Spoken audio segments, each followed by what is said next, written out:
I'm vengeance.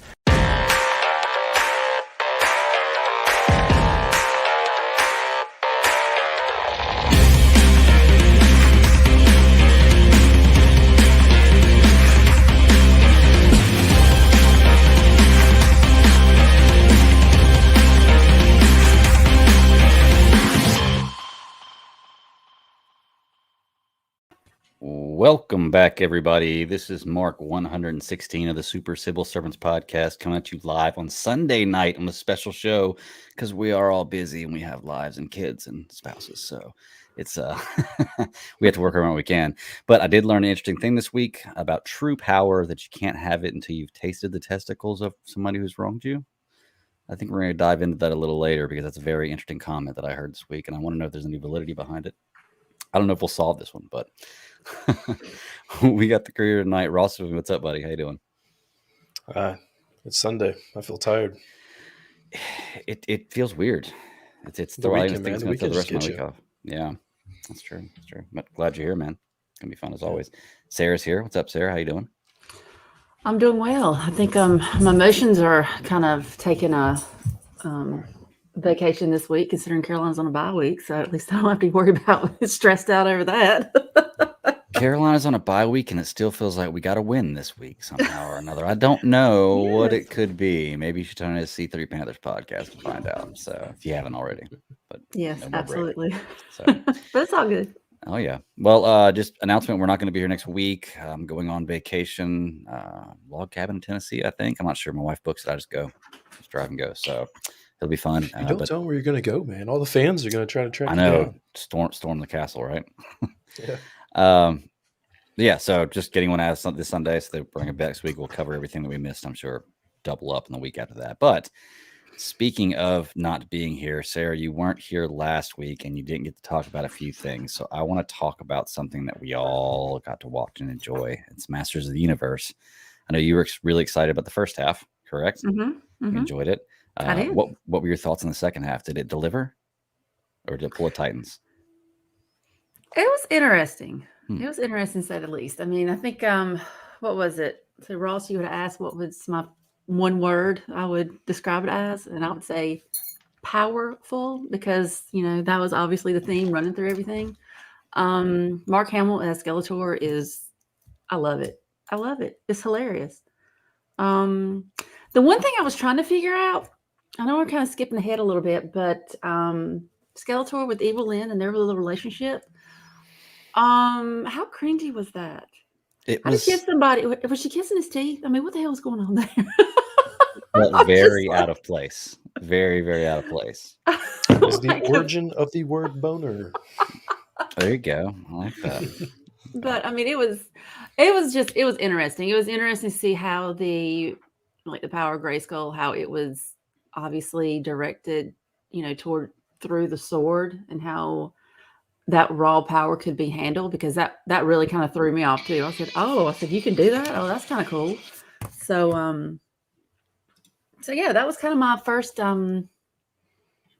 Of course, Tila, still, the Tila show as well. So that was kind of interesting too, to see how that kind of unfolded, which didn't really surprise me, but it still kind of did, because I was like, okay, well, that's it. Like I said, the way it kind of unfolded with the sorceress and with Man-at-Arms and all that kind of stuff, it was like, y'all could have been a little bit more, could have taken it a little bit further, maybe not as in your face or as expected, but I mean, I was cool with it. I was cool with it. I mean, especially, it kind of gave Tila a different little background, but as to how, of course, I grew up with the original He-Man. So that's, I can't really compare the two, because they are kind of standing on their own two legs. Yeah. Wow. It's just like the toys. I mean, it's like, I love the new toys, but I'm like, these are not the originals that I grew up with. They were not that articulated. Well, one thing is, I know big complaints, and Nathan especially, he's in the chat room. I know he's talked about it, and it's being the Tila show. And I've sat back and I've tried to watch it and look at it, and I liked it. But I got to say, it is a Tila show. Here's the thing, though, is it's a Tila show, but it's also a He-Man show. because they make the story enough about He-Man and they put him enough in there where he's not completely in the background. Look, Nathan, here we go. Let's see what he says. He says first half was the Tila show, second was Tila plus. Okay, well, yeah, they were a huge part of it. I think they brought that story to the forefront, and I think that was a bigger part of the story than He-Man. But I don't think they tossed He-Man to the side enough where I can be pissed off and be like, this was just a Tila show, because I feel like it gave Well, I enough feel like story about He-Man. the second round to me felt more like Masters of the Universe. It really wasn't. I don't think it was one more specific than the other, like how the first half was. Yeah, the first half I felt like it was more, towards Tila. And, she was kind of going along that tangent of, woe is me. Oh my gosh, y'all have just screwed my life over because you never told me anything. You lied, you lied, you lied. That was getting old. And you know how much I love those type storylines. Mhm. So this second one, I thought it had a little bit more. I don't think it was more character specific. I felt like it kind of spread it around a little bit more. Because, you had Skeletor's deal, you had Evil Lynn's story, you had Tila, then, of course, bringing Adam and He-Man back into it. So I felt like it was spread around a little bit more than it was the first go-around. Yeah, that's the part I was going to bring up. You got Skeletor, you got him with the sword, with the muscles, with everything. I mean, you had something, all the crazy stuff that you were thinking about seeing as a kid. Like, what if this What if person he gets the did get the sword? sword? Exactly. Yeah. And so, I mean, when you throw all those principles out there and they're just like, take it, just take it and like it. And you're okay. And we stopped it up with a biscuit too. I'm telling you, I was like, Yeah. yes.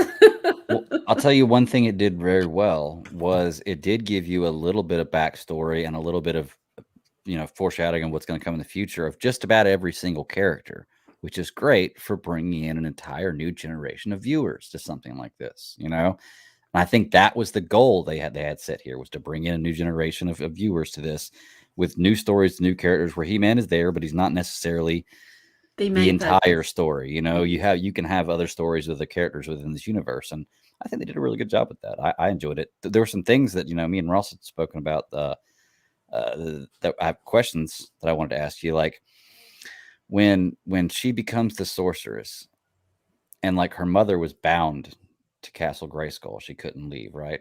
But then Tila just decides, like, nah, I'm gonna leave. Like, how is that? How is that possible? Like, she just decides all of a sudden, like, I'm just gonna leave, and it works. I took that as when she, I guess, became that or enveloped that type of power or whatnot. To me, it was almost like she kind of took it to a next level. It was almost, she was like the new iteration of it. So it was kind of like where you had the sorceress. She realized where I've got to do this, this, and this, to keep everybody safe, like the secrets, the lies, all that kind of stuff. And Taylor's like, you know what? The hell with it. I'm not about to keep any secrets. I'm just, full disclosure, full transparency. That's it. And it's almost like it was a different type of, just like a power set, maybe. Yeah, kind of. Just like I said, it just kind of took it to another level. Maybe it was like an evolution of that type power. It's kind of like you go from generation to generation, and it just kind of evolves. I mean, the only thing I can think of is kind of like with the Wonder Woman film, because you have all these thoughts, but then once you kind of open yourself back up, it just takes that power that you had and transcends it to another level. Oh, okay. I thought you meant like the action was great in the first movie, then totally was trash in the second one. I thought you were comparing no, it's like Green Ranger to White Ranger. Care of business, man. Yeah, I mean, I just felt like it was kind of like an evolution of that particular power. It was, it's how kind of like in life, where you're like in a job where you have somebody that's been there for so long, and you're like, well, this is the way we've always done it. Then you bring in, new blood, and they're like, okay, well, I've got a different viewpoint. Let's try it this way, something new, whether it works or not. Yeah. And apparently, this new viewpoint or this new idea worked. So, yeah. Well, where they left the show off at, it seems like they can, it's wide open to just create a whole new universe and tell a whole lot more stories here. Do you think we're going to get to see more of this in the future, or is this kind of be a one-off? They're done after this? Because I haven't heard anything about anything new coming in the future. For also you, I'm not sure. Well, like I said last week, I think that this was meant to tell a story and has done so. Mm-hmm. I don't know if they're actually going to try to push off with it. I mean, the success I go right back to the same thing that Kevin Smith said. And if you're going to measure success by people talking about it, well, I mean, people were talking about it. This is true. So at the end of the day, I mean, if they want to make more, I mean, Netflix pretty much prints money. So why not? So, in your eyes, was this a success? It was a 10-episode show. I mean, Yeah. When they got to the end, it told a good story. Like if I was a kid, I would have been pissed off that they put a break in the middle of it. But then again, you know, for some reason, I always go back and forth between being spoiled on whether or not binging things is like my way. But I'm pretty sure binging things is my way. Like if I can sit down and watch things, I mean, if I have to wait week to week, part of it's good because you know what, like we don't have to watch a whole entire series to talk about something. But at the same time, I let it be whatever they want to make of it. I mean, if they want to have fun with it and turn it into a thing, turn it into a thing. Someone's going to watch it. Kids watch everything that's on Netflix. Some households only have Netflix. So, I mean, you can't tell me at the end of the day that, you know, no one's going to watch it. So, yeah. I have a friend who jumps different programming. Like he'll buy a month of HBO Max and watch everything he can on it for a month, and then dump that and go to Hulu for a month and watch everything he can for a month, and then switches. Like that's a very interesting way of watching programming, but it works for him, I guess. So, yeah. I mean, okay. So, Nathan says that Kevin wants an MCU style universe, but he doesn't think they'll get a season 2. I don't know. You know, like I said, I would watch season 2 if they put it out there. I enjoyed the first one enough, so we'll see where they go with it. Was there anything else you wanted to put out there about Masters of the Universe there, Sarah? I don't think so. I think that was pretty much about it. I just like the fact how the first and the second, like I said, it was 2 separate stories, but yet even you took the first one and brought it into the second one, and it like I said, it did answer a lot of questions, you know. And like I said, it finally got Tila over herself and, you know, mad with everybody and all this kind of, you know, teen angst crap. But anyway, but we just can't get away from it. I know. Yeah. I would like to see, honestly, you know, you've always had He-Man associated with Adam. Right. And now you've got Tila where she's the sorceress. So how about we scoot it ahead a few years and let's let somebody else be He-Man. Let's transfer that power to someone else. Because like I said, it's always been Adam. But I mean, you know, and then maybe there's like another, you know, Skeletor. He's kind of the anchor of the show. But yeah. I mean, still He-Man. Right. He's saying it's still He-Man. It's just whoever has the power of, you know, Grayskull or whatnot, and whoever has the sword. Because obviously, I mean, you can still get the power, but you know, you got to have something to concentrate it to where you're just not like a mindless animal. Yeah, I mean, I think you can do that. It's going to be successful with some people. Obviously, there are people who watch it, but there'll be a lot of people who are pissed off about it and don't watch it out of spite. It's like changing a superhero. It's like trying to make anybody other than Bruce Wayne Batman, or, you know, you can do it. I mean, you've already changed the sorcerer. Tell a good story. You've already taken Tila, which was a mainstay character. Yeah. And you've already transcended her to take over a mainstay character. Yeah, and if you're the crowd you're aiming towards, like I said, new Man at Arms. Yeah, I mean, if the crowd you're aiming towards is a new generation, and this is their only, you know, viewing they have of the old regime, then yeah, I don't see why you couldn't. I mean, honestly, I mean, that's about the only way I can really see how it would kind of move forward. Nathan's thoughts, Sarah. Maybe a sad faced emoji. I mean, she's not wrong. She's not wrong though, Nathan. She's not wrong. Like, I mean, you got to go where the money's at. I'm not saying you couldn't make money by telling stories with the old, and you could tell stories with all the old characters, but you could maybe tell stories with new characters and make just as much money, or if not more. You know, and that's what they're going to do. Something interesting is, I mean, you can pretty much watch the old ones and carry right over to this one. I mean, like if you want to talk about transition, I mean, this thing did a transition. I mean, between the art style, bringing back all the characters. I mean, like you didn't feel like you were out of that universe for very long. So you can literally watch all the old episodes and roll right into it. I mean, if you can have Masters of the Universe and you can have no Orko, you can go forward. They saved him at the end, I thought, right? Orko the White? No, I thought Evelyn saved him. He came in for a minute, but he had to go back. Oh, I thought Evelyn saved him. I thought she grabbed him. I was like, no. Maybe I'm wrong. Yeah, she grabbed him. Yeah, because I was like, why didn't anybody else grab him? She grabbed him. Was like, no, but I don't know. I could be Okay, and wrong. I was like I was super sad when Skeletor's was it Panther? I was like, really? He had to go out like that? He had to go out like that. Yeah. I was like, that's bullshit. Bullshit. I call bullshit on that one. Yeah. But then What'd you think Beast about the Man end has got to scene? be all like, what was up with his character? I mean, he was like Evil Lynn's like conscience. I mean, what was going on with that? What I want to know is when they do things in the future, if they introduce new characters, what the names are going to be. I wonder if they're going to be so like over the top goofy and hammy as they are in the original series, because it's some really, really Hammer Fist. Was that one of the guys' names, or not Hammer? That wasn't even, I don't know. It wasn't even that cool. I don't think. Who was the guy who was? Yeah, Well, you had brought Ram Man in. Fisto. It was Fisto. Fisto. Yeah, That's Fisto, right. the one that wanted Fisto. Yeah.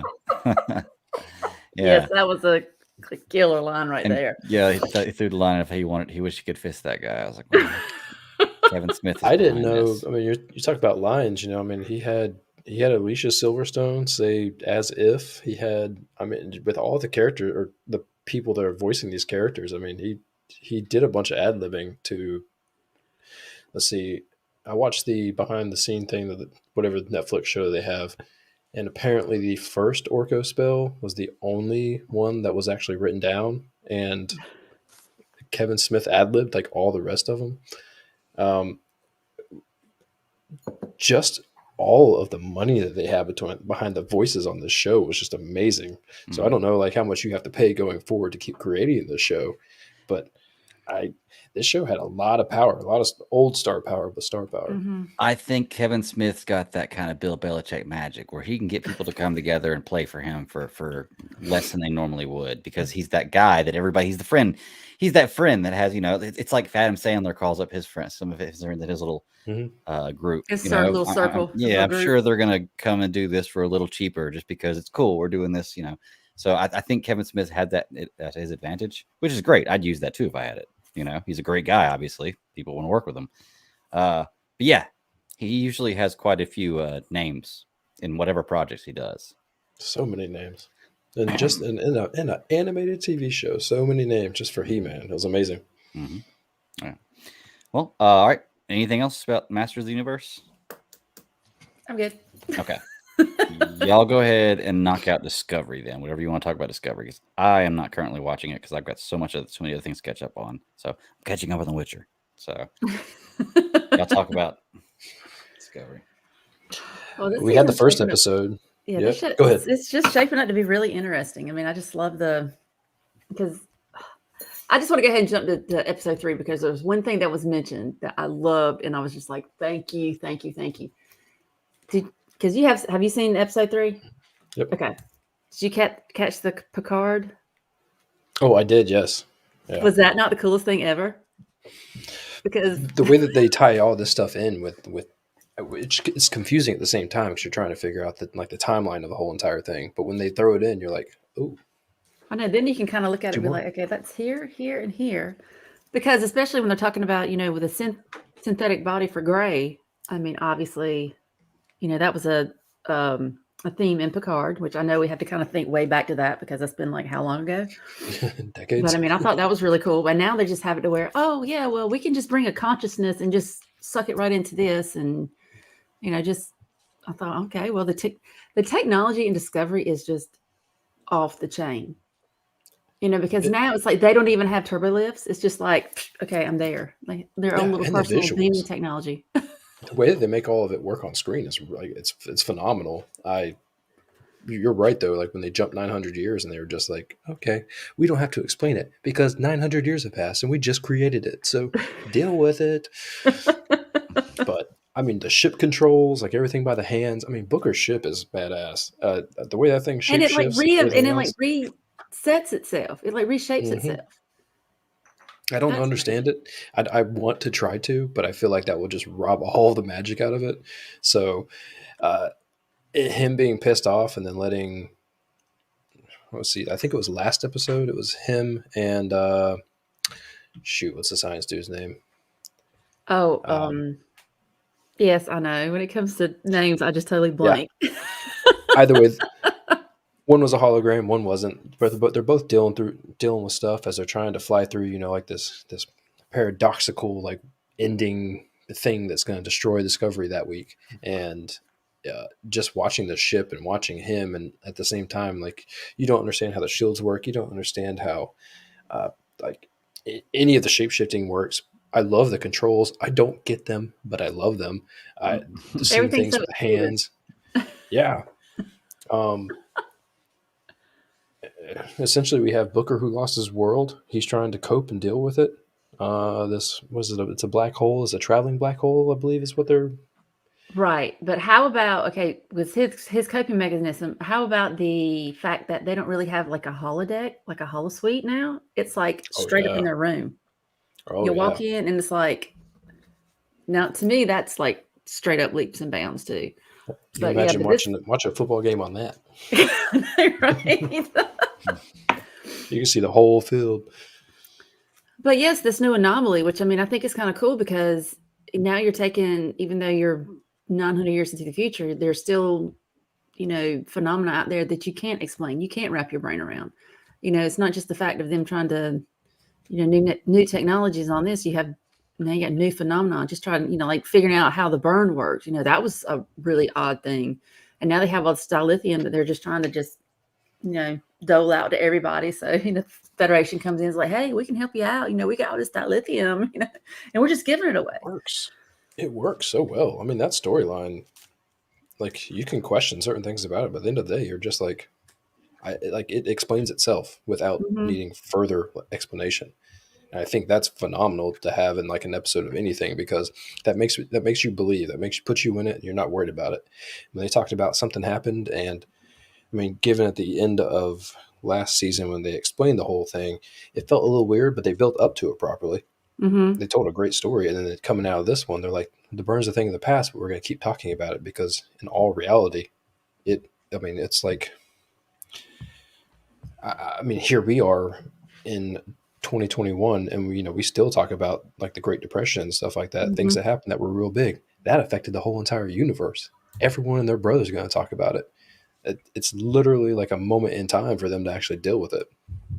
Yeah, because it changed because you had the Federation that had been around for so long, and then you have this one thing that happened and it totally derailed that. I mean, because how many, alien cultures and planets and all this that were, created, this Federation, and then it was just like one instance and poof, it was all gone. So that's one thing I'm liking about Discovery this season is the fact that it is rebuilding the Federation, and it's kind of showing really what the bones of the Federation is, what it stood for, and I think maybe at some point too, as large as it got, it may have kind of lost its, like it forgot kind of where it came from, its authority, roots. Its pizzazz. So now I think they're trying to get back to the roots of the Federation and kind of, rebuild it to where, what it was initially founded on. Now they're building ships again. They have the shipyard thing that they unveiled in the first episode, which was named after Archer. What'd you think about that Credence ship? I mean, that thing was pretty crazy coming on the screen right at the beginning of episode 3. It was a real weird. You can always do things with Star Trek ships, and I still don't understand why the Discovery got its engine nacelle separated, but maybe I missed that or was tired, or maybe I was just a little out of my mind or something. I don't know. But at the same time, I mean, all these different things that they do with these ships, the fact that Discovery has like a spinning inner circle, who gets to come up with that? I mean, that's a crazy job. There's people that design toys and design anything that I have in front of me, but when you design a Star Trek ship, they're like, what it needs to look like. Take the Enterprise, put it on crack, and then do some of that Florida Flocka Waka crap, and then come up, put a little color on it. Oh, just take the engines off; it'll be fine. Yeah, they'll stay right there. They'll kind of just tag along. Yeah, it's just like the technology for that, but I do love the fact that the technology has evolved so much, because they're not. It's like, okay, well, we're taking what has worked, and we're just going to. Because I don't think it would have worked if you didn't have that much of an evolution. You know what I mean? If everything had kind of stayed static, I don't think it would have made sense. Yeah. But But it's everything still, moved. Like you have to imagine, with 900 years passing, the technology they had 900 years prior, and then they were set back because of the burn. It had to make them think in different ways. But yet, mhm. mystically, now they have, uh, their communicators are able to transport them anywhere. I mean, like, at what point are we just going to be able to transport, like, from place to place? And you just set up repeaters, and it just sends your body matter, or whatever, like, from I'm place still to waiting for place. that because I'm like, sign me Yeah, up. I mean, Sign me I up. want the ships, but at the same time, I just wish Roddenberry was still alive. I'm like, dude, you have all this in your head. Just get with somebody and let's just figure out. Let's just figure this out. that was decades, man. We could do But acid back then. it's still interesting how the Discovery crew has come this far ahead and they can just accept this new technology. I'm sorry, but my old brain, from that time, I don't know if I could assimilate it that fast. It's just Yeah, like just jumped. It was like, oh, okay, let's do it. They just accepted it. yep. We still scramble with the internet sometimes. Like, oh, what? Right. A cookie? Yes, I want cookies. Where are my cookies? No, But I think that it was pretty cool. I think that I think you're seeing it now with uh, Tilly. Tilly's kind of like having a moment mhm. in this, like the PTSD setting in and all that kind of crap, to a point that I think that they're gonna maybe pull, like, the not time travel, but the time jump. Maybe Time, bring it to the forefront to where it's like, okay, they've had to deal with it, and now it's like, okay, they're really having to deal yeah, with it, come to terms because with it. they dealt with leaving. They had Mhm. that whole circle, not circle, but they had the giant table dinner, and then everyone got pissed, and everyone left, and there was just a bunch of yelling, and they were all dealing with each other. The fact that they had left their time and that they weren't going to see people anymore. But now you have it to where it's like, what happens with the long term effects of that? Because they Mhm. should tell that story. I want to know what that story is. I mean, if we just picked up and left, and the three of us, like, now only know the three of us, how weird would that be? You go on and you start a whole new life, not like you just decide to up and leave and It's not go do like moving something to a else new with your town life. or a new Yeah. city or Right. anything like that. Yeah, exactly. So I think they should. I think that'd be fantastic. I think the storytellers are hopefully leaning that direction.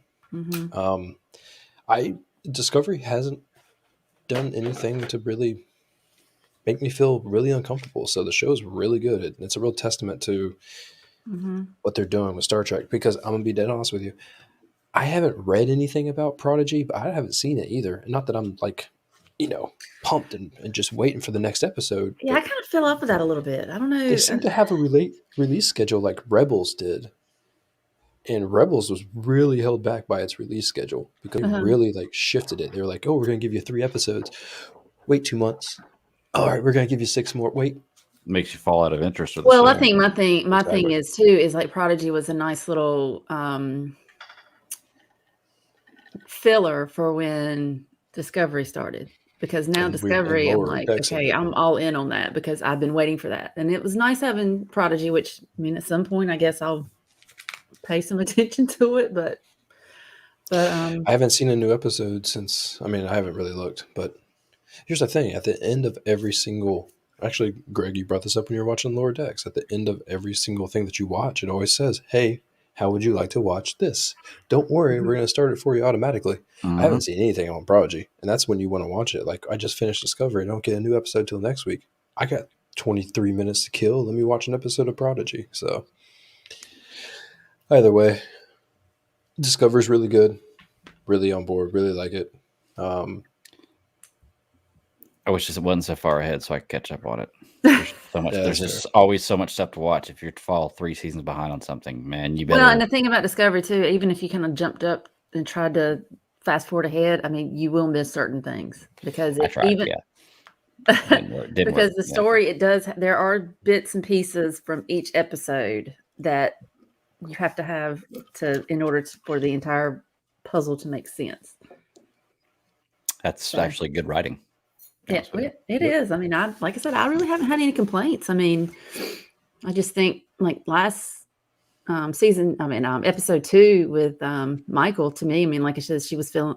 They were kind of making her, I said this, kind of making her feel a little bit more Kirkish, but she kind of eased that off a little bit in episode 3.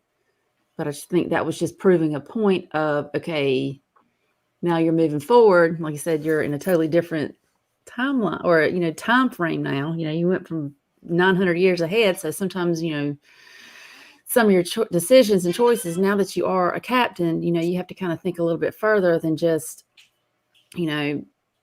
there's only like one option. You know what I mean? It's like you got to, weigh your pros and cons. They brought Saru back too, and I think that was kind of a Mhm. telling moment because they needed a way to bring him in, but it makes sense to bring back someone who was the captain in a position to where they're, first officer, whatever. I mean, essentially all those people are high up. It just depends on who has, who gets their stuff stepped on when they all get in trouble. But when she was kind of being a little too overbearing and you bring back Saru, that's kind of like the whole, like, we're going to open the door for her being crazy so we can stuff something in to stop it. Saru was the thing that they stuffed in to stop it. Because he didn't have in episode 2, he had a lot more time than he did in episode 3. But in episode 3, he had just enough to where he was, like, he almost felt like a counselor. To me, he felt like the counselor of the ship, to where it's like people come to me and talk to me like they know I was the captain, they know these things. I mean, and rather than the doctor being that person, have someone else be that person. Well, Because they all went through a time jump. They all did things together. They all need to talk about it. Well, I think the doctor, and like I said, I can't remember his name either, but he went through some stuff in season 2 as well. So, I mean, he's like, I've got all this to handle. So maybe it is kind of nice to have Saru in there, especially for the higher, up the senior officers in essence, or the senior crew. So, yeah. And plus, I think he's a good fool for Michael as well, because he was the one that always, by the book, steady, trying to make the best choice. And Michael, she's a little more emotional, with her choices. It's, it's almost like you said, kind of like that, I don't really say Picard and Riker, but it's more of a Kirk and Spock type thing, which is interesting with Michael because she was raised Vulcan. So it's almost like she's got that little bit of Spock and Kirk together anyways. She's gone full tilt, yeah. She's holding on to her emotions with logic. And you're like, how do you do that? Yes, exactly. So I think it's interesting. I think I have enjoyed the writing. So I'm really looking forward to this season 3 to see where they're going to go with this. Hopefully it stays on the rails and they don't lose any nacelles. So that's what you got to hope with every show. I hate the ones that look so promising and then end up being like, I hate to say it, like just Titans is a prime example. Great throughout the whole season and then just. But I don't want to do like this past season for Doom Patrol where they're going and going and going, and I'm like, oh, okay, y'all kind of lost me on this one.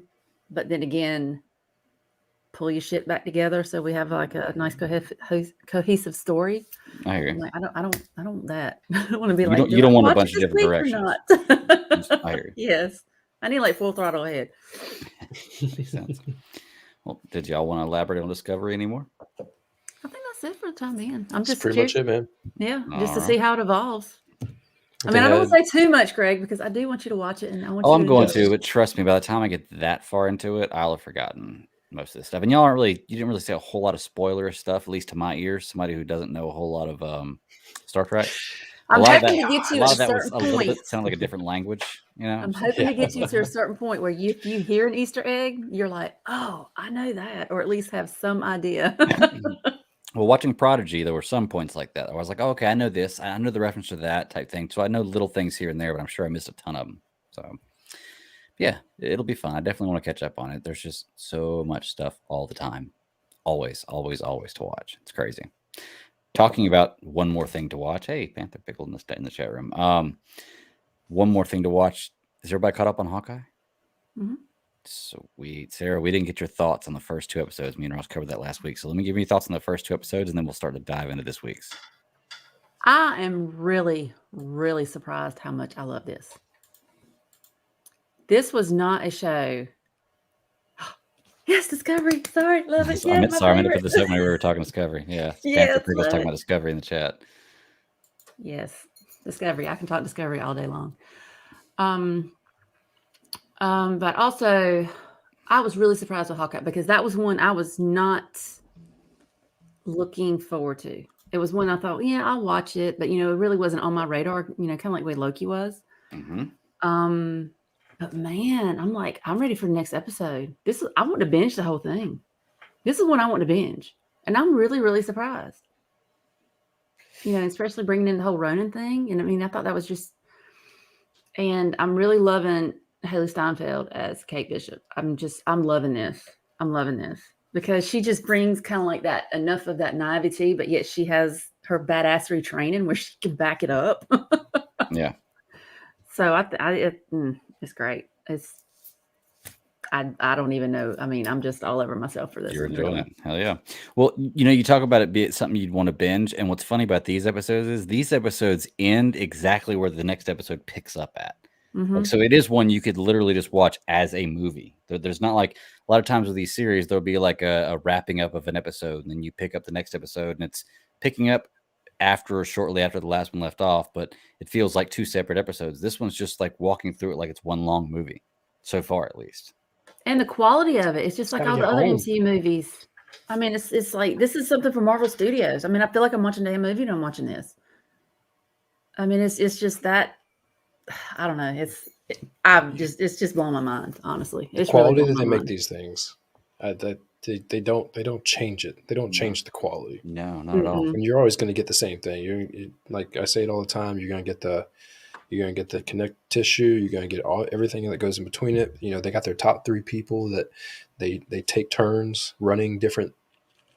Like they literally steamroll one into the other. So if one of them was working on Hawkeye, chances are they're working on whatever's going to come out after Doctor Strange. So you have so many different things going on.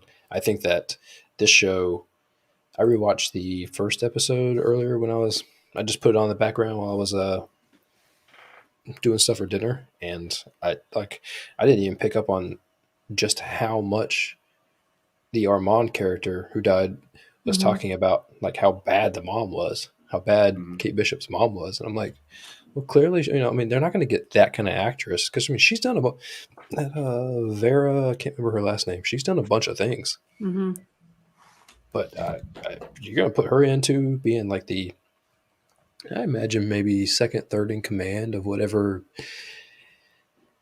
running like the tracksuit mafia and like all that kind of whatever that hierarchy structure is. She's got to be pretty high up somehow with her hands delving into it. Everyone keeps screaming how, this is possible. They're going to bring Kingpin back, which would be cool. Look, I got no problem with it. I love Vincent D'Onofrio. I thought that dude was awesome. I thought he did a fantastic job. Yeah, it's a perfect casting. Yeah. And, we grew up as kids seeing Kingpin to be this massive character, but Vincent brings that to the character as, I mean, I watched him with Law and Order: Criminal Intent for years. Like, he was my dude. I always felt bad because I'm like, he makes me feel normal and he's crazy.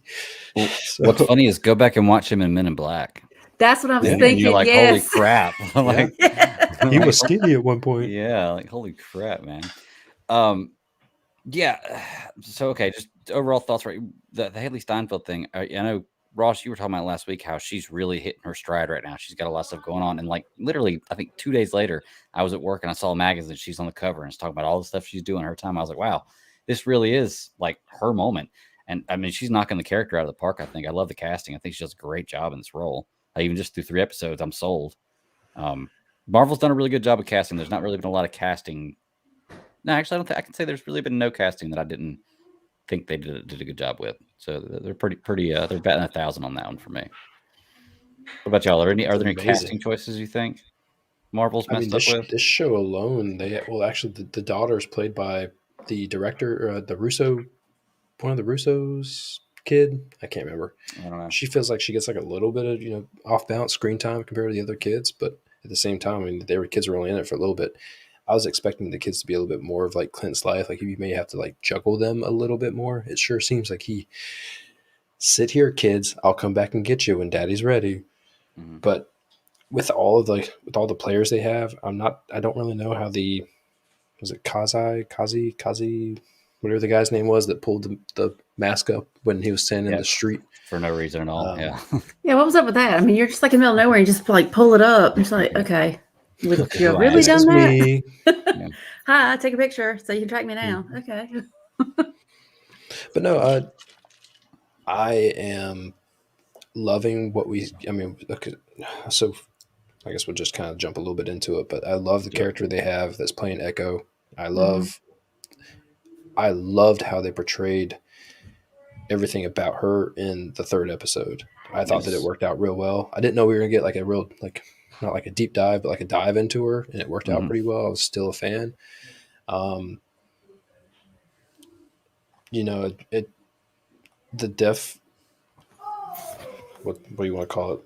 Culture, society, area, group, people are getting a lot more representation on screen, and to put them in Hawkeye is amazing, but it's a perfect thing to put them in.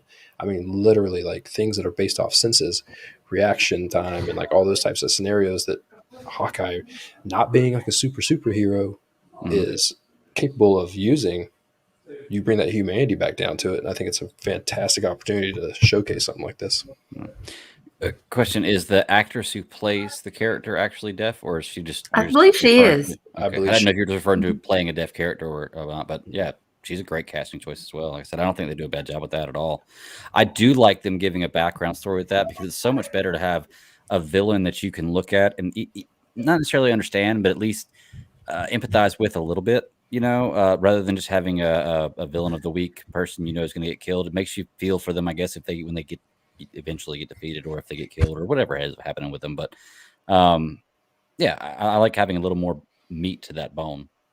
Yeah. Do you know a little bit about the character in the comic books? The character that she's playing, Yeah. no, I don't know anything about her at all. I could be totally wrong on this, and I mean, by all means, correct me if I'm wrong, but I do believe that she is supposed to be in one run of the comic book. She's supposed to be Kingpin's daughter, Okay. and so that's why everyone's really harping hardcore and like, when are we going to get to see him and like what's going to happen? But Well, they did start this one off with her. Wasn't then they portray that as her father that was killed? yeah, So I'm not sure. Well, I mean, it still could be, I guess. father figure may have been the Father. better thing to say, but Good yeah, point. Yeah.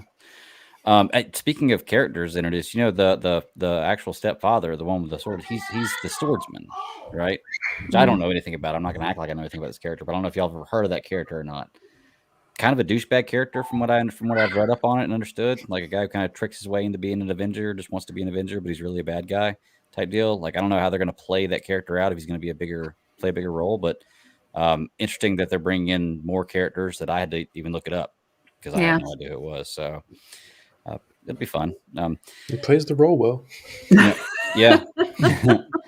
Panther Pickle in the chat room is talking about Hawkeye being good at Hawkeye needing the hearing aid and how it makes it more realistic and how he likes that. And that's a very good point. Oh That, yeah, having no damage to any of these characters, especially with Hawkeye, who doesn't have any superpowers. He's just a guy going through all this Mhm. stuff. He would definitely have some kind of damage to his body in dude, some I kind of said that way. last week.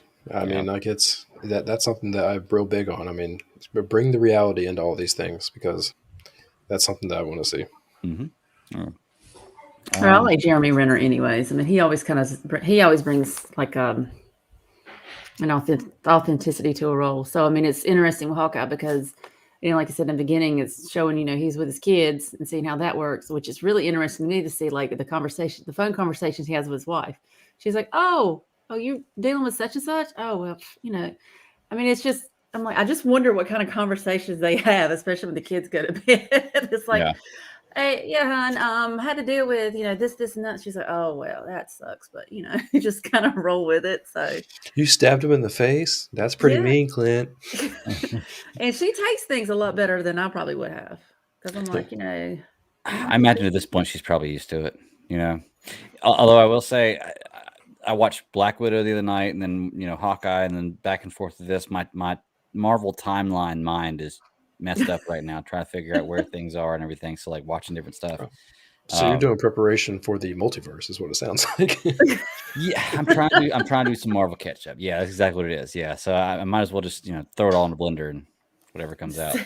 But I think that Jeremy Renner in this series, especially, I like this portrayal of Hawkeye the best. Like the attitude seems a little different in this series than it has in a lot of the movies, and I know we haven't gotten a ton of his acting in a lot of the movies.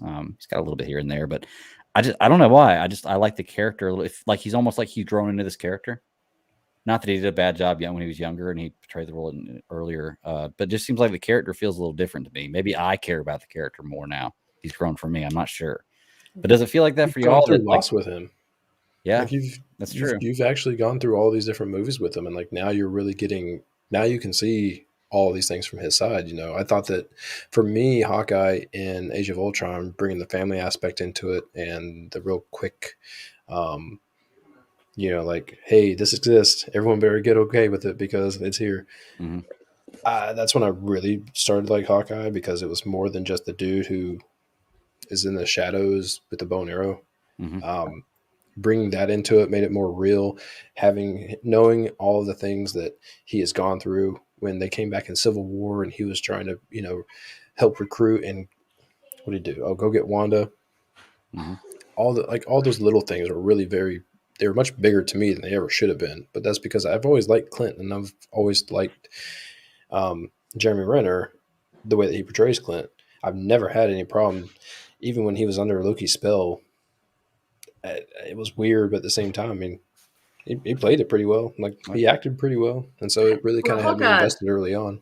Yeah, Hawkeye to me has always been more of a grounded character. It's always more, you know, it's even with Black Widow with Natasha, she had this level of badassery because I guess that's how she was trained.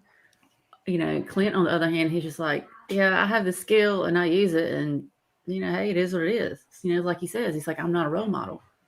No. You know, and I don't think any of the other ones really see it that way, but he's like, you know, but how many of the other ones really truly had a family like he does? So it's like he has a lot more stakes, if that makes any sense.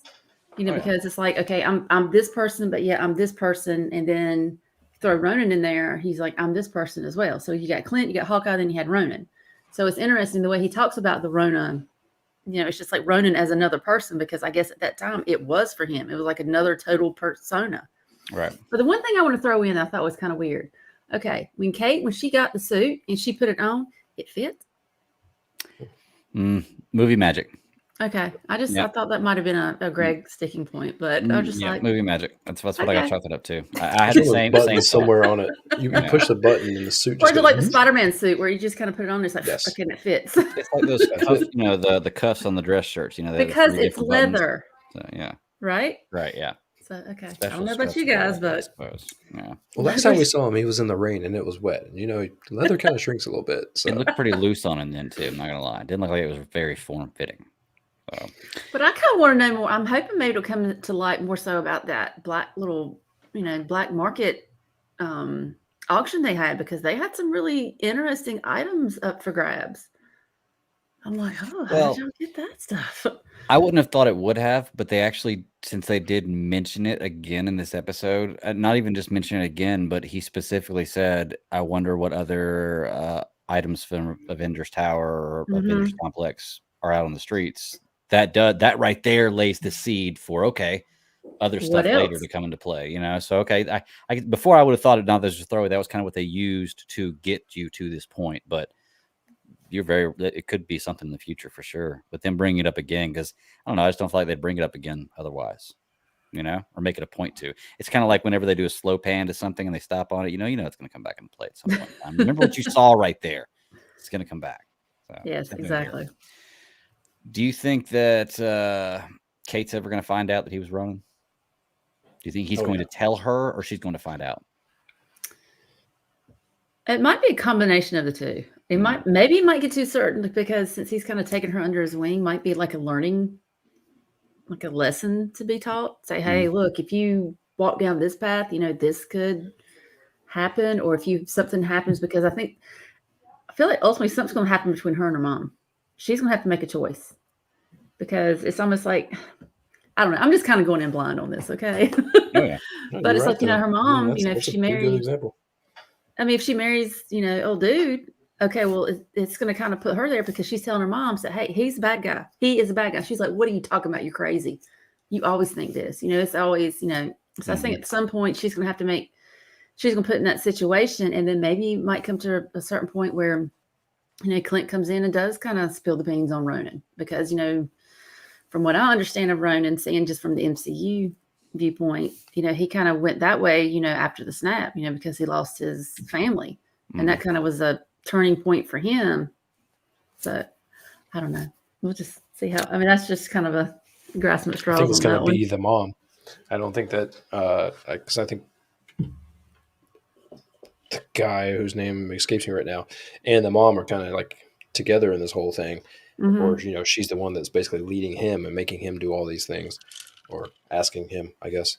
But I think the mom's going to be like the real pivotal moment where she has to come to terms with her mom, and then you're going to have Clint in the background and be like, here's the deal, like if you don't take care of this, if we don't fix all of this, then it's just going to keep spreading and blah blah blah. And let me tell you, Ronan did this, and the whole point of having that mask and that persona was to do these types of things. I think it'll be interesting.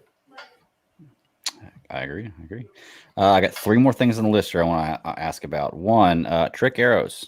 What do y'all think about the trick arrows in this episode? I loved it. Had some pretty interesting ones. He always had the trick arrows, and she's like, "Oh, okay." But they're not labeled, right? No. Yeah. So he's just pulling them blindly out of his out of the quiver. Well, he knows. The Pym he one knows broke exactly. the internet. Everyone was pissed off about the Pym arrow. Yes, let's talk about the Pym arrow. How does he get a Pym arrow? Like, how does he have that? And more importantly, why are people pissed off about that? Because they don't know how he got it, and they're sitting there having the conversation like, well, it doesn't exist. Like, there's no way that he could have got it. Like, well, Pym's back.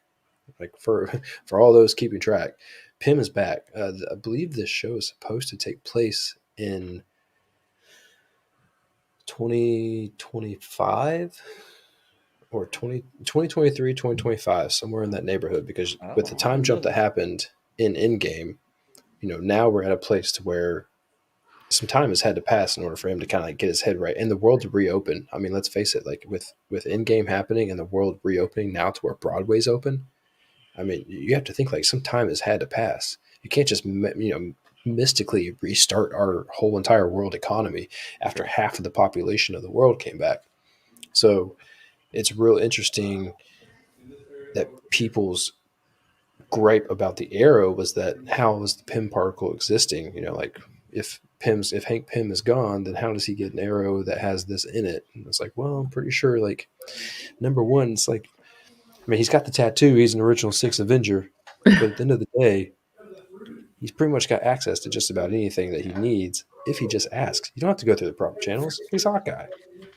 I feel like the old me would pick this apart, but the new me just wants to enjoy the cool scene that it gave me. So I think I'm just going to chalk this one up and be like, you know what? It was pretty cool the way it worked out. You got to have something for the kids, man. Bring it in there. Have some fun. Yeah. Okay. Last 2 questions. Does he make it home for Christmas? It's a Disney movie. We know he's going to make it home for Christmas. Right? Well, he better. I'm telling you. And they're not going to do that on Disney movie. He's going to make it home for Christmas. And last is, I know when this came out, everybody was talking about this being the new Christmas tradition, watching Hawkeye, blah, blah, blah, this being the Christmas. Does this have enough Christmas in it to feel like a Christmas movie at all, or Christmas tradition at all to y'all? Other than a couple references here and there. But I don't need it to be a Christmas thing. I'll rewatch it sometime when it's not Christmas. No problem. I don't see it being a big Christmas thing. It's nice that it comes out on Christmas and is Christmassy. Yeah. Those 2 things work out very well together. Christmas tradition, meh. We all have our own Christmas things, but at the end of the day, no, it's definitely not. Yeah. I was just telling you the other day, like there's certain things that feel Christmassy to me. I mean, like when Star Wars came back, they were coming out in December, and like they didn't want to come back on December. The fans threw a fit. It's like, but now it's like our Christmas tradition. Like going and go see the movie. Like every Christmas we want to watch it now that we own it at home.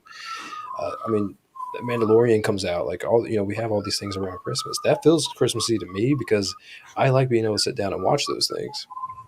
I just started watching Expanse again because I forgot that the new season was coming out, the final season, and I'm like, that's my Christmassy thing. For some reason, like first episode or first season came out, like I got the flu and I was like homebound, so like I went all the way through like all the episodes of Expanse, and I'm like, this is fantastic. You either hate it or you love it. So that's one of those shows like you can't stand like how certain people talk, or you love the whole show. So it's like now, Seinfeld. Witcher's going to be. We're going to bring it up. I kind of felt like that about Foundation. About Foundation? I think it's like you either like it or you don't. I've never You heard either anything. follow I it or haven't you seen it. don't. But I haven't seen it, but I've never heard anybody say anything bad about it. So maybe Because just it's stuff to shot hang well out and it's with. got good stuff, but you have to be able to like it or not. But Have to be able to access Apple That's- TV first, and then I can. I love it. I'm telling Yeah. you, I'm like jonesing for like it's next season. I'm Yeah, like, give give it me to the me. I next need it one, now. permanent. All right. All right. They got to do it quick because they can't have certain people grow up too much. I know, right? It's always a problem. These Mhm. kind of shows. So Hawkeye, was there anything else y'all wanted to bring up? I know they did have a reference to the costume, the more comic booky costume. So I guess you got to see that. You got to see the comic book costume at one point in time in this show. I liked his reasoning for not wearing a flashy costume and all that. Yeah. All of it made perfect sense. So, but yeah, I mean, all in all, this is Marvel's done a great job again. We're only through 3 episodes of it, and I'm already hooked. I enjoy this series. They're halfway through the show. I know it's crazy to think about that, but once again, this one is one you could just. When it does come out, I think you could sit down for what it'd be about 4.5 hours, just watch the whole thing as a movie. Oh, yeah. It begins and ends just like that, because I know that the last episode it leaves on a cliffhanger at the end of every episode. It seems like Mhm. and just kind of cuts out where normally a show would wrap up something. And this one, of course, him coming at the edge of his own sword, which will be interesting to see how that works out. Beginning of next, I don't even know what day this comes out of the week. 'Cause I know I don't watch it immediately when it comes on out. Disney comes out on Wednesday. Okay, gotcha. Yeah, I know. That's the I watch it rule. when I have time. I'm like, oh, it's out. Okay, so I'm not even sure the days. But yeah, I I'm like excited for the- this series to continue. They had Yeah, Kate, it's they had really Kate high up open. on my like Marvel series. You know, it's high up on my list. We'll And have to do a I'm ranking really of the surprised. series, the Marvel television series, after this is over. Yeah. So because they all do different things, like that's interesting. Yeah. Because each of the The thing shows, about with Hawkeye is that you like the character or not. You know, a lot of times it's not when the main character just like in the forefront, and the fact that what they're giving you, with this series and the story they're giving you, it's like I want more. I want to know what's Yeah. happening. I Mhm. mean, and that's you don't have to tell me. I've been trying to tell you guys, like, just wait for it. It's going to be good. Just wait for it. well, I'm hard headed. I have to find out for myself. So You're right about that one, sir. Yeah. And Panther Pickle in the chat room says the second season of Witcher comes out December 17th. Yes, and I am excited for it. I'm actually halfway through the first season of Witcher right now. Yes, I didn't watch it before, and it's crazy that I am watching it now. And as I'm watching, I'm like, wow, how did I let this one slip through the cracks? Like, how did I not catch this one? Yeah. I think the reason why is because when it first came out, HBO Max wasn't out yet. Correct? yeah. That's why I didn't watch it when it first came out, because HBO Max hadn't come out yet, and I didn't have HBO. But when HBO Max came out, It's on Netflix. what am I thinking Yeah. about then? I don't know. It was on Netflix. Completely wrong then. The Snyder Cut. Well, that wasn't the reasoning. I thought I had The something thing nailed about down. The I was like, Witcher, no, that's it's- not the reasoning. It's on I my just mixed list, up too. but to see Henry Cavill as another like iconic character, that's It works. yeah, It I mean, it definitely does. works. Don't get me wrong, Definitely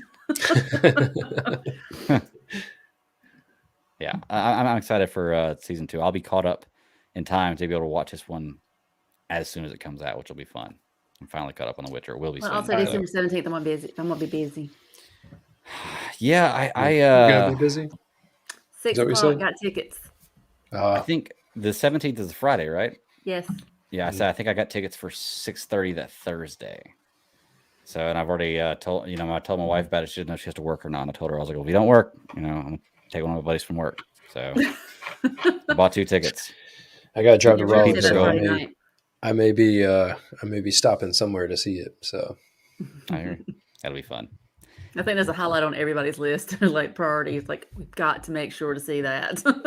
And for those who don't know, we're talking about Spider-Man, the new Spider-Man movie. So, because none of us mentioned that, we just talked about having tickets and times to go. So, but well, all right, when you cool. get home, you can watch The Witcher. Yes, There you exactly. Go go. down the deep, dark spider web There of you the go. internet. Oh man, I'm so excited for both of those, They did. Spider-Man and The Witcher. Oh, I'll get to that. And we get the Matrix right around that time too. Don't we? Mhm. Oh, it's gonna be such a good December. Well, speaking of, since we're talking about Spider-Man, I just want to throw this out there. Have you guys seen the Spider-Verse, Into the Spider-Verse? Yeah. Have you seen that little The, teaser? Across the Spider-Verse. Across the Spider-Verse, yes. Have you seen the Yeah. little teaser? No, I Man, haven't. that looks so It's good. the one I sent it to you last night. I meant to send it on the group chat, but I actually sent it to you, Greg. So Oh, that's what Brian pulled that up yesterday. He was like, "Look at this!" Have you? Because sometimes I might have already seen it, but then he comes across it. So I'm like, okay. He's like, he jumps on the couch. He's like, "Let's watch this." I'm like, okay. Well, I'll have to check that out. Anything else on Hawkeye? We're 3 episodes in, enjoying it pretty good so far. Kate makes fun of Imagine Dragons. And that's only funny because she was Vi on Arcane, the show that I love. So I'm just going to keep bringing it back up every week because the show's phenomenal. It is. Yes. I don't think I got to talk about that the last go round, but I think everybody knows my thoughts on that. Just Yeah, we love it, right? yes, That's that's for another sure. one I want another season of. Absolutely. I've been looking into it too, and there are so many effing characters on League of Legends. Like this, Oh, yeah. they could do so much stuff with that show, and I hope they do. Oh, yeah. I really hope they do. So, all right, cool. Well, if we're done with Hawkeye, let's move on. I guess we only got 2 things left, but Sarah, you Yeah, I've got to leave you guys a little bit early tonight. Like I said, Okay. tomorrow's a school day, so we got to get the monsters, get them to bed. So, but other than that, Well, cool deal. Where can they and plus find I've got to you get it early. I've got some traveling to do tomorrow too. So, because I got to head to Charlotte tomorrow, and then I got to be up in Tennessee as well for the next few days. So, no rest for the weary, I guess. I'm going to be in Tennessee next Friday. That's crazy. All right. Well, where can they find you at? You guys can find me on Twitter at MyLadyKitten. I've been fairly vocal of late since my Panthers are just doing what they do right now. But my boy number 16, he I don't know if you saw my last tweet about that. He was like had a high receiving rating. So I was like, yes, give the boy the ball. His cameo is only $45 too. I don't Zylstra. care. I don't care. I'm telling you, I believe in Zylstra. I believe in him. I believe in him. That's what I'm saying. You can get a message from him on Cameo for $45. But the fact that he's like some of my tweets, that's enough for me. Yeah, there you go. Yes. All right, fellas. Well, y'all have a good night, and I'll try to make sure to catch up on a lot of things. So I'll do my homework. Oh, you're good. I appreciate it. Oh, Well, yeah. have a good one. Talk to you later. All right, fellas. Bye. Bye. And then there were 2. All right, man. We got 2 left. These are the 2 that I think I've had the most fun with, other than Witcher, which I don't talk about right now because I'm going to get through the first season. That I've had the most fun with this week. And Tip Monkey and Cowboy Bebop, man. Which one do you want to do first? Let's do Hit Monkey. Let's make it quick. Oh, that's good. We talked a good bit about it last week, just giving a rundown. You don't have to go. The show's so good because you don't have to go super deep in it. Mm-hmm. It's very on the surface. Yeah. I'm totally caught up with it, man. The issue I was having with it was it seemed like it was going kind of everywhere in all kinds of different directions the first few episodes, and I wasn't really kind of getting it, but it really does start to develop a story as it goes on. You get an objective they're trying to accomplish throughout the whole thing, and you see character development from both the monkey and I can't remember the main character, Bryce, the main character's name. I enjoyed it. My wife watched a lot of it with me, and she was just like, "This show is fucking weird." And I was like, "Yeah, this show is really weird." But you got to walk into the show knowing that it's going to be weird. I mean, halfway through the show, all of a sudden, people are able to speak monkey. A lot of people are able to speak monkey. I mean, it's about a monkey who's a hitman. I mean, of course, it's going to be fucking weird, but they do a good job with it, My wife recognized Jason Sudeikis' voice immediately. She also recognized what's the guy's name? George Takei. Yes, she recognized his name immediately too, and she was like, "Yeah, I know that voice. I know that voice." And I was like, "I don't think that's who it is." She actually called me out on it, and I was right because I was like, "Okay, well, good job." So she wanted me to point that out tonight. She'd be sure you mentioned that on your podcast tonight that I called you out on that. So she did a great job. Yeah, man, this show's a fun follow. The ending of it kind of got me. I didn't know because it looked like towards the end that he just kind of went away. Bryce did, and I was like, "Well, how are they going to continue this show based on what's going on now?" And then he just all of a sudden comes back. Apparently, he made a deal with the devil. He went to hell and made a deal with the devil to come back, which is pretty crazy. It sounds about right for the show. This is almost like an animated Deadpool. Real quick, quippy comedy, really gory violence. My wife was commenting on how gory it was. She felt bad for the monkey that got his head smashed in with the rock. Like I was looking down at my phone because we were playing a game called Catan, which is great. If you've ever played that game, it's absolutely amazing. And It's I was looking Catan. down, Catan, yeah, Catan, whatever. Yeah, I was looking down on it, and that happened, and she, and I had to look up. I didn't know what happened, and the monkey got his head smashed in with a rock, and I was like, oh wow, okay, so that got you. But she was at least But the into fact it. that she made that sort of noise with an animated show, that's pretty good. That's why I told her. I was like, you can like animated stuff. It can make it feel real. So I think she's starting to wear her down with animated stuff now. She's going to find something she likes. I think I need to rewatch Arcane with her. I was going to say, Really you should like that probably one. get her on that. Yeah, but then if you start out with that, it's nothing but downhill I from know there. everything else You is know, downhill. right? You can't start out with the best. So I don't know. But yeah, I mean, like I said, the show has a lot of questions in it, but I don't want to try to make a ton of sense about it because I feel like if you try to make sense about a lot of things, it'll ruin it. It's one of those shows that it's not supposed to make a lot of sense. You're talking about a monkey that is a hitman. It's on the surface, man. Enjoy Right. the surface. Enjoy what it is. If you start diving, you're not going to stop. All right. And why when you have the good things, it's funny, it makes you laugh.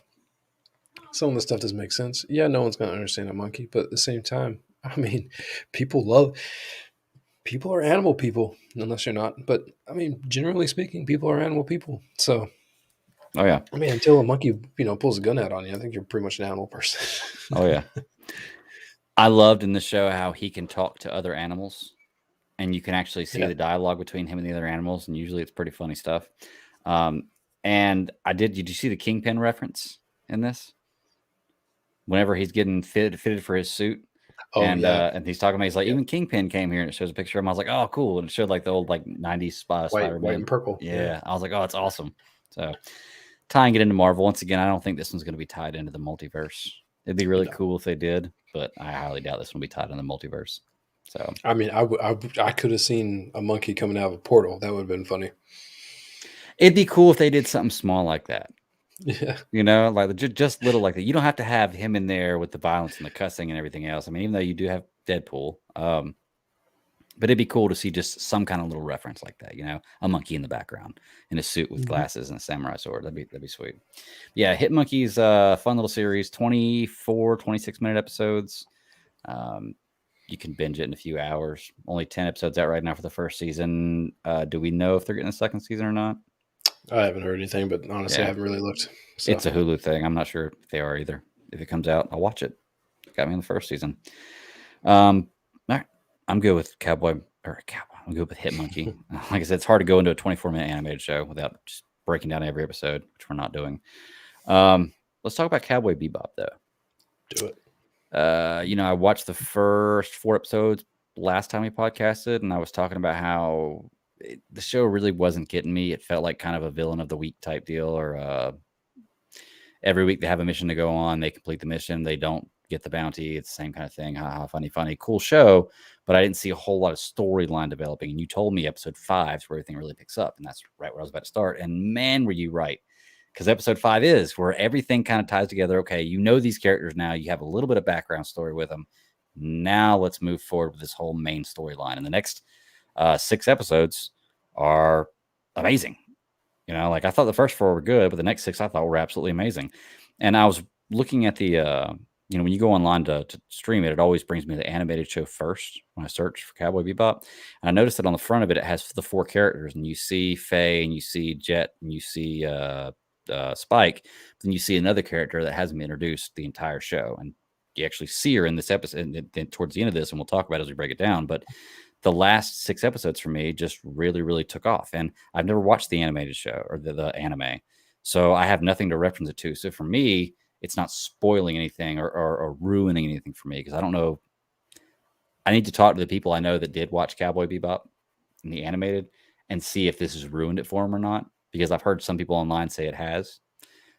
But I think it's a good product that they put out. I'm excited for a second season, especially where they left off this season.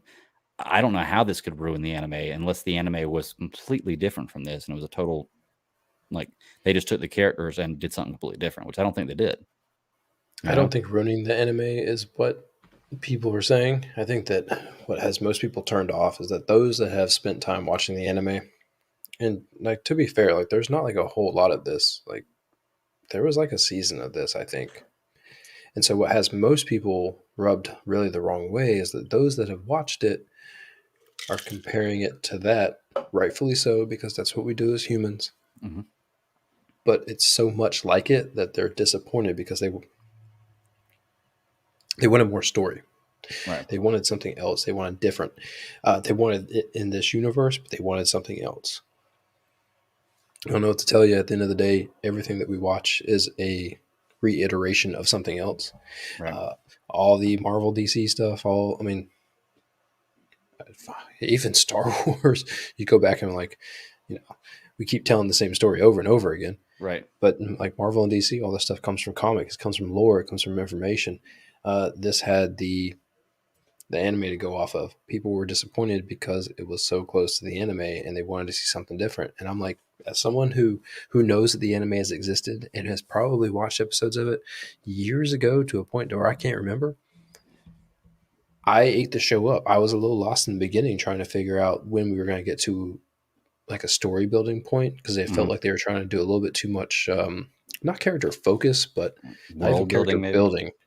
And they were just trying to get you comfortable with where you were at. Mm-hmm. They were trying to do a good job of like, hey, these are our characters. Jet doesn't lose it, even though they always lose the bounty. Spike is Spike. He's weird.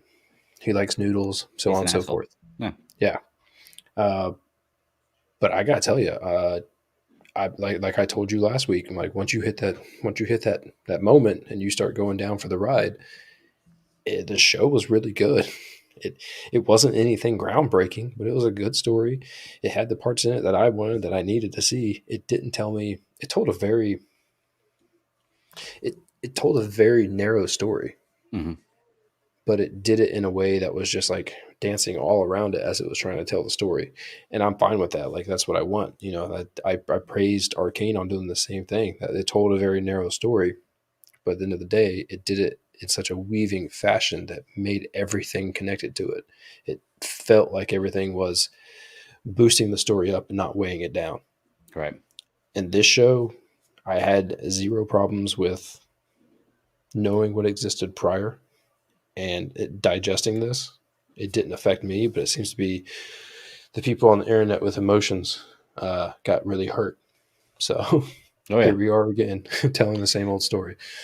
Okay, so that's what people were upset about. It was too close to the animation. Not that it was ruined what they loved about the animation. That it was too close. That's an interesting take on it. So, okay, I got to talk about Spike in this because the character's great, but they make a complete asshole out to be a guy that you care about, like the good guy, like.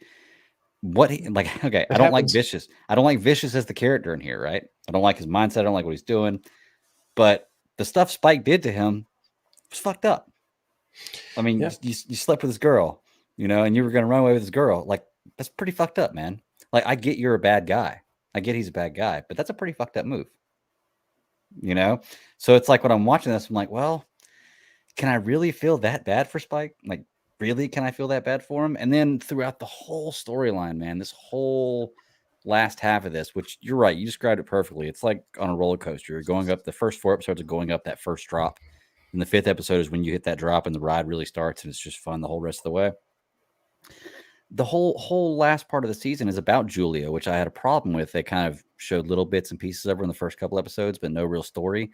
And the last little part is him getting back to her, him saving her. Then whenever he finally does, in the last scene, and spoilers, we're going all into this, she's got him at Vicious at gunpoint, and she turns on Spike. Like what? Like where in the world is the motivation for that? Like they didn't put anything out there the whole time. Was this something she'd been planning the entire time? Is what they're trying to portray, or was it like a spur of the moment like decision? Because I didn't see it coming at all. I got the feeling like it came from the moment where she thought Vicious was going to kill him, because that felt like it was supposed to be a very impactful moment. Yeah. And then she started to realize that, she wasn't where she thought she was. She wasn't in the safety net of the bubble of the world that she thought that she actually was in. Right. And so whenever that had happened, she started to really trying to figure out like, well, okay, now what's plan B, C, and D? Like how do I go figure this out? And she saw not only that Vicious was going to kill her, but that she also knew what the council would make them do at any point. Like, yeah, not all the cards are on the table. She doesn't know how the council acts at all given points in time, but she has an idea. She starts to figure it out. It did seem like it was definitely done a little too easy for her to get to that point, but shows the show.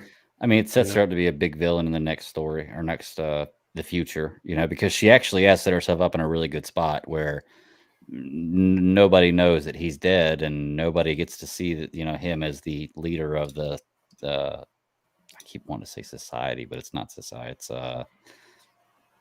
what's the name of the organization that they're head of? I don't know why I can't remember this right now. Anyway, I mean, it's been a while since I've seen it. Yeah. Anyway, he's head of that, and she's basically in control of all of it. So I guess the moral of the story is absolute power corrupts absolutely in this type of deal. Where she saw an opportunity to be in control of everything, and she's taking it. Yeah. Okay. I like Jet as a character. I think he might actually be my favorite character in this show. His motivation, he's just trying to get by, man. This guy's just trying to get by and clear his name. He's a pretty cool dude. The Faye really grew on me. I didn't really like the character at first, but when you dive a little more into her story, you start to really feel for her. I like the background they gave with her fake mother, or the person that was supposed to get her identikit, and then the little bit you got with her identikit. Although Glenacre Avenue or whatever, Glen Valley Avenue, whatever it is, there's got to be a million streets in America named that, right? Oh yeah, but I don't know. Like, I don't remember what the state of the world or worlds are like at this point. So, of course, then again, I say in America, and they're not on Earth. Yeah, when I think about it. So maybe there's only one in the many planets they live on. Perspective. Yeah, exactly. It was weird where they left off though, because I don't know why she left at the end.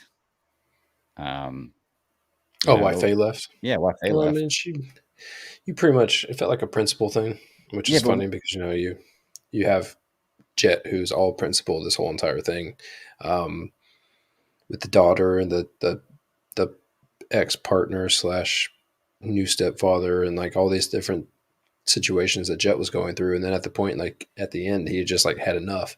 And then when he had found out that, I always thought Fearless was a good name. I love the Pink Floyd song Fearless, and it sticks with me every time I hear it. There's just something about like that was like a bridge too far for him, and it just pushed him way to that limit, and he was done. So Faye was like, well, if that's how you're gonna be, then whatever. The Syndicate, that's the name of it. There you go. So, yeah. I mean, obviously, at the end of this season, he tells him if he ever sees him again, he'll kill him. Talking to Spike, Faye leaves, which I thought was weird because right before they went into that last battle, he was talking about how they were going to find about her life together, and it didn't seem like they had a fight. But at the end of this, the whole team's broken up, so it sets up for you got a villain set up for next season, and I guess a reason to bring the team back together. Now you've got an objective before the big villain of next season if they're going to continue this, which I'd like to see because I really enjoyed it. So it took a little while to get started, and I hate when somebody asks me about a show and I have to tell them like, look, you have to get past the first like 3 or 4 episodes, then you'll really like it, because you really shouldn't say that about show. But there are a lot of shows that are like that. Like you've got to get past that. If you don't know anything about it going into it, you've got to get into that world building and learn the characters and get their backgrounds, and then you can really, really enjoy these shows. Walking into something Star Wars, I don't need that. Like with Star Wars, if it doesn't catch me in the first episode, it's a problem, because I already know everything I need to know about Star Wars. Well, not everything I need to know, but enough to enjoy it, But yeah, I'm a completionist, so I got a problem. Yeah. If I start it, then I'm like, okay, I'll give you till the end. But man, if I hit the end, I'm gonna tell everyone that. Look, I don't know what they were doing, but it wasn't for me. So you can give it your shot. Enter at your own discretion. Yeah. I'm trying to think. It's really weird. Like watching Cowboy Bebop, I binged like the last 6 episodes, and I got into the point where like the intro, I was like, yeah, like, you really get into the intro music, and you're like, all right, I'm starting to like the show a lot. I'm ready for the next episode. So, great job That's with what it. they released as a trailer. The intro was because the intro is supposed to mirror the animated intro, like spot on. I was wondering about that because the intro, the trailer was crazy. It got me interested. Like, okay, what the fuck are they going to do with this show? The show is nothing like the trailer is. But the trailer did what it was supposed to do. It got me interested into watching the show, and kudos to them. Good job. So, but yeah, man. Anything else about Cowboy Bebop? I finally finished it up. I know we got a lot of stuff coming up in the future. So you want to wrap up Cowboy Bebop? I don't want to see Spike go like. Oh yeah, one more thing. Full sad, come next season. I don't want to see the. You don't when want a man leaves a woman and the woman leaves a man scenario. Yeah. So I hope like whatever they do it in the first episode and they're done with it. Yeah, I hope so too. Because at this point, you've already been without her for 3 years. So yeah, I mean, you're going to live the rest of your life like you have been for the last 3 years. So just kind of get over it. Last thing I want to bring up was the character they introduced at the very end. The red-haired pigtail girl with goggles, or I don't know if it's girl or boy, but that was the one character I saw on the I guess the thumbnail art that they have for the show on Netflix for the animated show. Do you know anything about this character? Because I don't know a name or anything else, but I know it's obviously a bigger character in this series because she's on the cover. I can tell you that I saw the show years ago, and I can't tell you what I remember because you know what? A bunch of those anime characters are kind of the same. The loud and goofy ones, and this one, I'll tell you right now though, from what I've seen live action, that's a pretty if I had to guess where that character came from, my first guess would most likely be anime because that character seems very animated. So they do a pretty good job like pulling out a crazy stereotypical anime persona. I guess would be the best way to put it. Well, I don't think you introduce a character like. I mean, it seems to me like they're definitely planning on another season, or they set up the show planning on another season. I don't think you introduce a new character at the end, without that. But who knows? They could Jupiter's Legacy this whole thing and get rid of a good show for no reason. All right. I always get that wrong. I can never remember the name of that show because I got so pissed that they canceled it. I can never remember it. It's like it's Jupiter Rising, isn't it? Jupiter Rising? No, it's Jupiter's Legacy. I thought. That's what we always get. Yeah, I can't remember. Well, I just know that for some reason Netflix wants me to watch it. Keeps wanting me to watch it. I'm like, dude, y'all cut me off from this show. Why do you want me to keep watching it? This is your fault. I don't know. Maybe they'll learn the error of their ways and bring everybody back and do it again. Who knows? We'll see. But probably not. Yeah, probably not. Not likely. But all right, man. I think that's it. That's all we had to cover this night, right? What do we got in the future? We got Spider-Man coming up. We got the Matrix coming up. We got the Fett show coming up. Witcher season 2. I'm gonna get right back on Witcher as soon as I get after finish Expanse. I got the. God damn it! It is Jupiter Legacy. I got the new season, final season of Expanse, which is what I'm on right now. I don't know why I love that show, but I love it. I watch it. I recommend it. I mean, like, it was a good show. Season 4,